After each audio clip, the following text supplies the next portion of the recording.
Hello po, magandang araw po sa inyo.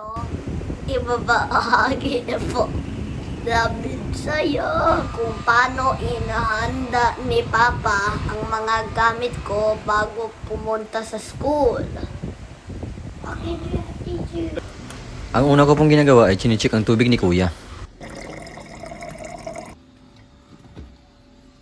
Sunod po ay chine-check ko ang kanyang mga notebook at books. Tapos ang kanyang Crayola at lapis. Sunod naman ay ang kanyang mga baon. Minsan kasi nagre-request si Kuya kung ano yung gusto niyang baon.